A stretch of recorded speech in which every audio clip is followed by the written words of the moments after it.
जय शनिदेव, जय हिंद, जय भारत। नमस्कार दोस्तों, आपका श्री हरि कृपा चैनल में स्वागत है।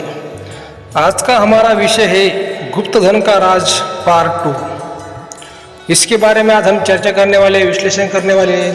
तो दोस्तों हमारे वीडियो को पूरा देखिए, अंत तक देखिए। और क्या है दोस्तों, जो भी जानकारी हम आपको हमारे चैनल पर देते हैं दोस्तों, और बिल्कुल सही और 100% गारंटी के साथ हम आपको जानकारी देते हैं।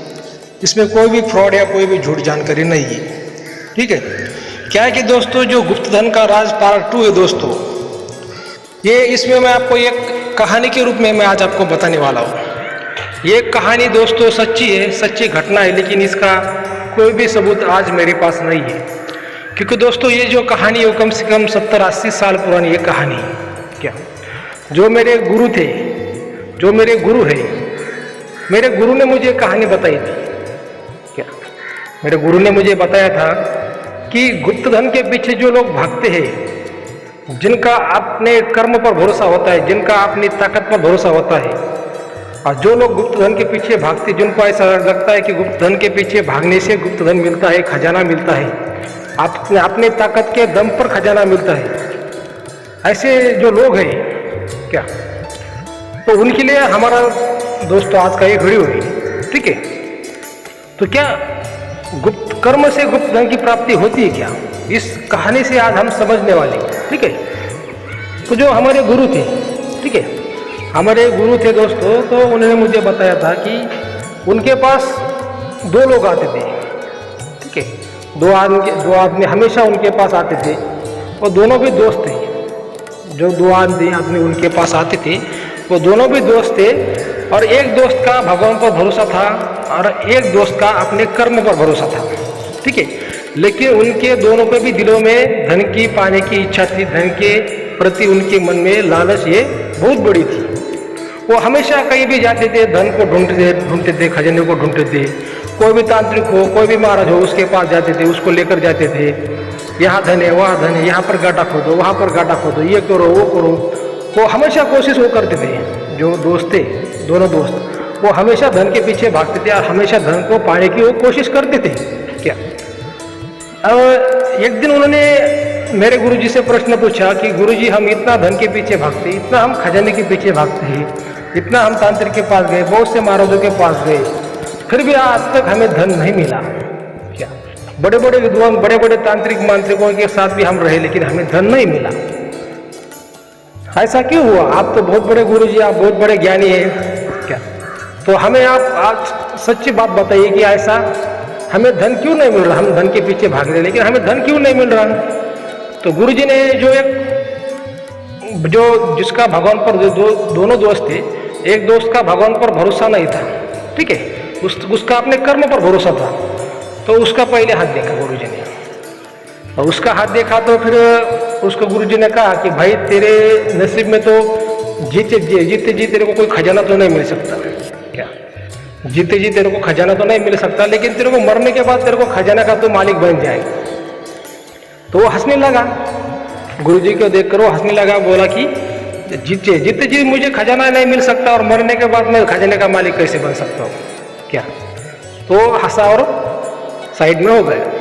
फिर जो दूसरा दोस्त था, उसका भगवान पर भरोसा था, उसने गुरुजी को हाथ दिखाया और बोला, गुरुजी, मेरे नसीब में कोई खजाने का योग है क्या? मैं इतना भाग रहा हूँ, इस दोस्त के साथ में मैं इतना रहता हूँ, मैं इतना खजाने के पीछे भागता हूँ, लेकिन मेरे नसीब में ऐसा कुछ योग है क्या? मुझे आप बताइए। तो गुरुजी ने उसका हाथ देखा तो गुरुजी ने कहा, भाई, तेरे नसीब में तो जीते जी भी खजाने का योग नहीं और मरने के बाद भी खजाने का योग नहीं है, लेकिन तेरी जो मौत है वो खजाने के पीछे भागते भागते होगी। क्या ये गुरुजी ने उसे कहा। तो उसने वो गुरुजी के पाँव पड़ा, बोला, गुरुजी, मुझे मेरी जान बचाने का कोई मुझे उपाय बताइए, कुछ मेरी समस्या का मुझे हल बताइए। तो गुरुजी ने उसे कहा कि देखो, तुम्हारा ये जो दोस्त है, बचपन का दोस्त है, तुम्हारा बहुत भरोसे वाला दोस्त है, इसकी वजह से तुम्हारी जान जाएगी और यही तुम्हारी जान लेगा। क्या और इसका कारण होगा खजाना, गड़ा हुआ धन। तो तुम क्या करो, आज ही मेरे सामने शनिदेव भगवान की तुम शपथ खा लो और ये दोस्त की तुम दोस्ती तोड़ दो। यही इसका आज उपाय है। क्या यही उपाय तुम्हारी जान बचा सकता है। लेकिन उसने गुरुजी से कहा, गुरुजी, ये मेरा बहुत भरोसे वाला दोस्त है, मेरा बचपन का दोस्त है, मैं इसकी दोस्ती तो नहीं तोड़ सकता, लेकिन मैं इसकी दोस्ती छोड़ने की और खजाने के पीछे भागने की जो मेरी इच्छा है उसको मैं कम जरूर करूँगा, उसको मैं धीरे धीरे कम जरूर करूँगा क्या, लेकिन अभी तो मैं इसकी दोस्ती नहीं छोड़ सकता। तो गुरु जी हंसे और उसको बोले कि नसीब बनाने वाला भगवान है, मैं तो सिर्फ बताने वाला हूँ, लेकिन नसीब बनाने वाला बदलने वाला भगवान है। भगवान ने तेरे नसीब में तेरी मौत लिखी है, तेरे दोस्त के हाथों से तेरी मौत लिखी है, मैं तो उसको बदल नहीं सकता क्या, और भगवान मुझे बदलने भी नहीं देगा, मैं सिर्फ बताने वाला हूँ। जो मेरा काम था मैंने तेरे को बता दिया, बाकी शनिदेव की भव कृपा तेरे ऊपर रहेगी क्या, तेरी मर्जी। ऐसा कहकर वो गुरुजी ने उनसे बात खत्म की और दोनों चले गए। तो दोनों चले गए और उसके 1 या 1.5 महीने बाद की वो बात है क्या, वो दोनों दोस्त की। तो उनको एक किसी से जानकारी मिली, किसी महाराज से हो या किसी उनके कोई उनका दोस्त हो, उनसे उनको जानकारी मिलेगी किसी जंगल में, किसी खंडर में चोरों का खजाना है क्या, चोरों का खजाना है, बहुत बड़ा खजाना है। तो उसका जो उसमें से जो धन का लालची दोस्त था, तो वो दूसरे दोस्त के पास आया, उसको बोला कि चल यार वहाँ पर बहुत बड़ा खजाना है, हम दोनों जाएंगे, निकलेंगे, चोरों का खजाना है, कोई तो प्रॉब्लम नहीं उसमें। तो जो दूसरा जो बिना जो थोड़ा कम लालची दोस्त था उसने बोला कि यार नहीं, मैं तेरे साथ नहीं आऊँगा, गुरुजी ने कहा है कि इसके लालच कम करो, छोड़ दो, मैं तेरे साथ नहीं आऊँगा। लेकिन वो जो लालची दोस्त था उसने उसको बहुत रिक्वेस्ट किया, बहुत फोर्स किया। तो जो कम लालची वाला दोस्त था उसने बोला कि ठीक है तू आगे चल, मैं तेरे पीछे बाद में आता हूँ क्या। तो वो तो बहुत लालची दोस्त था जो लालची वाला, तो वो तो आगे चला गया, आगे चला गया जहाँ पर खंडर था, उस खंडर में उस गुफा में वो गया जहाँ पर खजाना था, वहाँ पर वो खोदने लगा, खजाने की प्राप्ति में वो अपना काम करने लगा। तो उस खजाने पर बहुत बड़ी शक्ति थी, जैसे वो उसने काम करने की कोशिश की, जहाँ पर वो गड्ढा खोद रहा था उसी गड्ढे में उसकी मौत हो गई, उसी गड्ढे में उसकी मौत हो गई। और ये जो पीछे से जाने वाला था, ये जो दोस्त, एक कम लालची दोस्त, वो गया ही नहीं क्या, वो गया ही नहीं। तो जो लालची दोस्त था उसकी तो जान चली गई वो खंडर में, उसका जो उसकी वहाँ पर ही मौत हो गई, ये घर पर ही रहा। 1 दिन हुआ, 2 दिन हुए, वो वापस लौटा ही नहीं। तो इसने सोचा यार मेरा दोस्त वापस क्यों नहीं लौटा, लेकिन ये किसी को बोल भी नहीं सकता था कि मेरा दोस्त खजाने की प्राप्ति के लिए किसी खंडर में गया है, ठीक है ना, ये किसी को बोल भी नहीं सकता था क्या।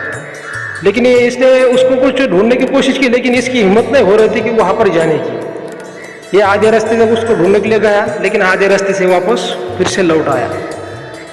जब वो लौट आया तो उसी रात में जो उसका जो मरा हुआ दोस्त था, उसकी आत्मा उसके पास आ गई क्या, उसके पास आ गई और उसको बोली कि तू मेरे पीछे आने वाला था, तू मेरे पीछे नहीं आया, इसी वजह से मेरी मौत हो गई क्या। तू अगर मेरे साथ आता, मेरे पीछे आता तो मेरी मौत नहीं होती, तेरे वजह से मेरी मौत हुई। जो मरा हुआ दोस्त था उसकी आत्मा वो जो जिंदा था उसको बोल रही थी क्या, ठीक है, उसको बोल रही थी। तो वो जो आत्मा थी, उस आत्मा ने जो जिंदा हुआ जो दोस्त था उसको उसी रात उसको खत्म कर लिया, उसको खत्म कर दिया, और उसकी आत्मा को भी अपने साथ वो आत्मा लेकर चली गई। ऐसे ये जो कहानी है दोस्तों की, ये दोनों दोस्तों की कहानी है क्या, धन की प्राप्ति के पीछे भागते भागते ऐसे दोनों दोस्तों की मौत हो गई। जीते जी दोस्तों उनको धन तो नहीं मिला क्या, लेकिन मरने के बाद जो दोस्तों जो खजाने की प्राप्ति में जो दोस्त वहाँ पर मारा था, ठीक है, तो उसकी आत्मा उसी खजाने पर वो कैद हो गई, उसी खजाने का वो रखवाला बन गया मरने के बाद। जो मेरे गुरुजी ने जो उनको बताया था, जो भविष्यवाणी की थी, जो लालची दोस्त था कि भाई तेरे को जीते जी खजाना नहीं मिलेगा, लेकिन मरने के बाद तो खजाने का मालिक बनेगा, वैसे उसकी आत्मा वहाँ पर कैद हो गई और वो खजाने का रखवाला बन गया। और जो दूसरा दोस्त था कम लालची, उसको बताया कि भाई तेरी मौत, तेरे को जीते जी भी नहीं खजाना मिलेगा, मरने के बाद भी नहीं मिलेगा, लेकिन ये दोस्त के कारण तेरी मौत हो गई। इसकी दोस्ती तो छोड़ दी क्या, उसने नहीं छोड़ी, उसकी भी मौत हो गई बिना मतलब की। तो दोस्तों आपको आज का जो हमारा वीडियो है गुप्त धन का राज पार्ट 2, आपको ये कैसा लगा? अगर आपको अच्छा लगा है तो हमारे चैनल को सब्सक्राइब जरूर करिए, लाइक करिए, बेल आइकन को दबाइए, शेयर करिए। धन्यवाद. जय शनिदेव.